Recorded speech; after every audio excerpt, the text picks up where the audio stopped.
According to the El Paso County Assessor's Office, Lee owns this house not far from Memorial Park in his District 11. Senator Lee also has a house in District 12, which belongs to Bob Gardner. He's also got his District 11 vehicle parked in the front yard there.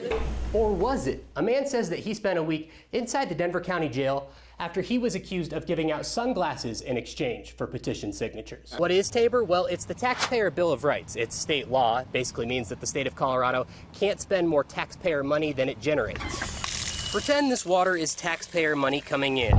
When the state has enough money to pay for things like roads and law enforcement, that excess money is given back to the taxpayers. This year, it's $750 for singles and $1,500 for dual filers. It was paid for by the committee Coloradans for Consumer Choice and Retail Fairness. Funny thing about that, people in Colorado are generally not the ones paying for it. A major contributor report filed a few weeks ago shows a $4.6 million donation from Colorado Wine and Spirits, a branch of Total Wine and Spirits, which is owned by a Democratic House representative from Maryland. This event being held in Pueblo is a bit ironic. The GOP in Colorado has often criticized Governor Polis for only staying in that Denver-Boulder bubble. I want to read you a quote from earlier this week on talk radio.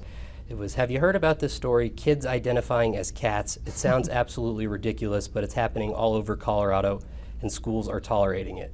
Where are you getting that, and do you believe that's true? Well, I'm out on the campaign trail talking to parents every day, and this is this really weird phenomenon that's happening in middle schools and high schools. It's actually been going on for a couple of years. It's called furries. Schools tolerating kids dressing up as cats is not appropriate. Have you seen any specific examples of this, though, or not? Many, many. Representative Dave Williams from Colorado Springs says his name on the June primary ballot needs to be Dave Let's Go Brandon Williams. Roy Ball went with the signature route, but it looks like the way that he may have collected those signatures was not necessarily within the rules. His campaign put out a Facebook digital ad today saying O'Day is being censored by big tech. There's a donation page on WinRed saying O'Day needs to raise more money for TV ads because his online ads are being removed by Google. So today we asked him to back up that claim. Look, I got a crack team there. They found some anomalies. They addressed it with Google and they cleaned it up. Cleaned it up? We took a look ourselves and found the posts he's talking about. Turns out it was pulled, but not before running online from June 2nd to the 29th. So are you still being censored by Google? I think at this point we've got it straightened out. Tonight, Democrat U.S. Senator Michael Bennet from Colorado is defending the Inflation Reduction Act, not reducing inflation. Let's see what happens when it shuffles out. Back on Saturday, Democrat Adam Frisch told us he'd wait to find out if he'd have to pay for a recount or if the state would be required to hold one. Anybody else? Well, as those last few votes shuffle out on Thursday night, that state-sponsored recount is looking extremely likely. Remember the number 27. Colorado is one of 27 states that automatically triggers a recount if the results are close enough. In this case, the current leader, Republican Representative Lauren Boebert, is holding on to a very slim margin of victory, less than 0.5% of the total votes she received. So that recount is very likely to happen. Of course, a recount of the 27 counties in Congressional District 3 can only be ordered once the original count is certified. Once that happens, any recount would need to be completed within 35 days of the initial election day. And we're already 9 days in. The votes are absolutely going to be in my favor. So how likely is it that the winner will change if there is a recount? Not very. According to FairVote, who tracks these kind of election trends, there have been over 6,000 statewide elections held since 2000. That counts all 50 states, and in all, only 35 of them resulted in recounts. And in only 3 of those, the results flipped. The most recent being the 2008 Minnesota U.S. Senate race. And by the way, in all 3 that did change, the candidates went into the recount separated by less than 0.1%. That's a far smaller margin than what we're seeing here. And Colorado elections also tend to be pretty accurate. Earlier this year, during the primaries for the Secretary of State's race, a recount on the GOP side resulted in a change of just 13 votes. Sign Joe's petition. We're going to knock off $5 off the shooting range price. El Paso County Undersheriff Joe Roybal, who's now the GOP nominee to be the next sheriff, says he collected 43 signatures that day at Dragon Man's gun range, but he won't spend so much as 43 seconds in jail. In this case, Jeff Chostner, the 10th Judicial District Attorney in Pueblo, was appointed to the case to avoid any conflicts of interest in El Paso County. He says Roybal's actions that day were reprehensible, writing a scathing letter to Roybal that says in part, quote, "As one seeking a position in law enforcement, your first priority is to uphold the law. I believe you have significantly strayed from that responsibility." Chostner added that under the Colorado election statute that prohibits offering anything of value for signatures, this case was a first of its kind.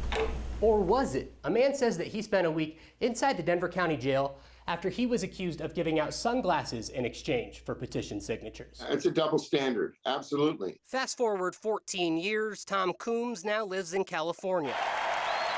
But ahead of the Democratic National Convention in Denver, he was a petition circulator, handing out a free pair of sunglasses to people who signed up. I said, they're free, but if you'd like, I also have these initiatives. He says he would also give a pair to anyone who asks, no signature necessary. And he claims he was wrongfully arrested for election bribery. After seeing the Roybal video, he says it's worse than what he did 14 years ago. Does that anger you? Yes, it's illegal. You can't bribe someone to do this, to do that, when it has to do with voting for them or signing a petition. Sign Joe's petition, we're going to knock off $5. I mean, I don't see how he gets off. And there's no precedence when they had me in jail for a week and then probably issued a warrant after I bail. Great job, everybody. Thank you. Governor Jared Polis and state Democrats have been touting it for months. They want to give you your money back. Thing is, though, it's money they already owed you. Colorado cash back. The Colorado cash back. Colorado cash back. Colorado cash back. Colorado cashback checks will be soon on their way. For the third time now, Governor Polis held a press conference highlighting the fact that Colorado is doing so well economically that Tabor checks are going to be big and arriving to taxpayers early. What is Tabor? Well, it's the Taxpayer Bill of Rights. It's state law. It basically means that the state of Colorado can't spend more taxpayer money than it generates. Pretend this water is taxpayer money coming in. When the state has enough money to pay for things like roads and law enforcement, that excess money is given back to the taxpayers. This year, it's $750 for singles and $1,500 for dual filers. But as recently as 2019, Governor Polis and most Democrats were in favor of Proposition CC. It would have allowed the state to keep that excess tax money, basically getting rid of Tabor. Now, 3 years later, the Democrats are rebranding. Colorado cash back checks are already in the mail system, with Tabor checks becoming Colorado Cash Back. And so you don't see the irony of standing up there celebrating something that you've railed against in the past, Tabor? This is great news for Coloradans. So maybe it's coincidence, but with the midterms looming, the governor is now focused on his financial track record, highlighting programs that have cut costs and closed tax loopholes, while also accelerating the timeline for those Tabor refunds, making sure that they go out before Election Day. We know that you need your hard-earned money back. We're really excited to have increased the amount by about $50. But as the governor trots out his Colorado Cash Back branding, it took questioning for him to admit it's really your Tabor refund. No one ever has indicated it's not. It is a Tabor refund mechanism. It's one of four. It's a new one that we created. The oath that I took this past Sunday to defend and support the Constitution makes it necessary for me to object to this travesty. In politics, 2 years is a long time. If you count the legal votes, I easily win. But for the Republican Party, it's not long enough to put an end to election conspiracy theories. If you count the illegal votes, they can try to steal the election from us. According to a newly released Washington Post report, 53% of Republican candidates on the ballot for the U.S. House, Senate, and key statewide races have denied or still deny the results of the 2020 presidential election. I will not allow the people to be ignored. That includes the delegation from Colorado. Representatives Lauren Boebert and Doug Lamborn were the two Colorado Republicans who voted against certifying the election in January of 2021. Republican Ken Buck is the lone Colorado conservative who voted to certify the results. I have no doubt that there are some massive irregularities going on. That was from January 2021, when Congressman Doug Lamborn voted against certifying the presidential election. Since then, more than 63 lawsuits from multiple states alleging voter fraud have been thrown out, almost all of them due to a lack of evidence.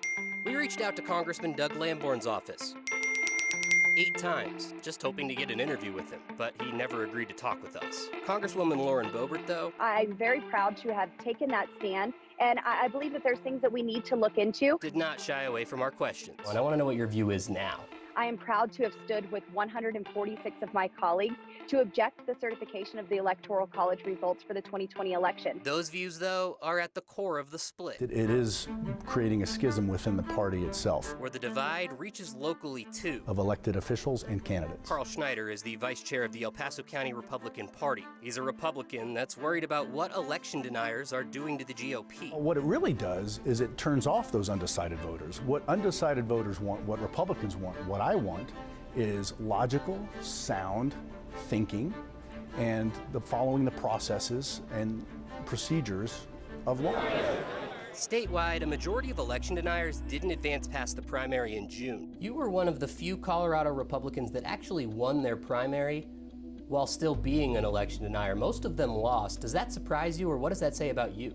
Well, I think your question is a little slanted, calling me an election denier. It is the proper role of my office to actually look at the information that is coming to us. The Washington Post projects that more than 50% of election deniers are going to win their races this November. That number includes Lamborn and Boebert. HEIDI. Not included in that figure, though, is Colorado gubernatorial candidate Heidi Ganahl, who is a Trump supporter. Do you believe that there was widespread election fraud in 2020?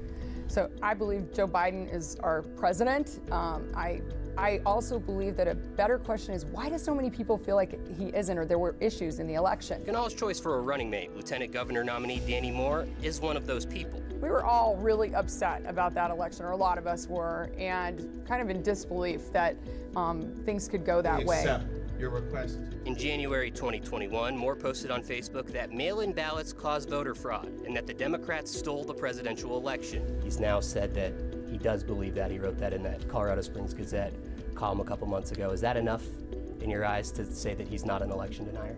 You know, many of us said things in the heat of the moment, and he clarified that right after that. The media just hasn't covered it. While Moore and Ganahl say they believe the results are legitimate, Colorado Republican Senate candidate Joe O'Dea does too. In fact, he's even taken it a step further. What is your view on President Trump running in 2024? Well, I've been vocal.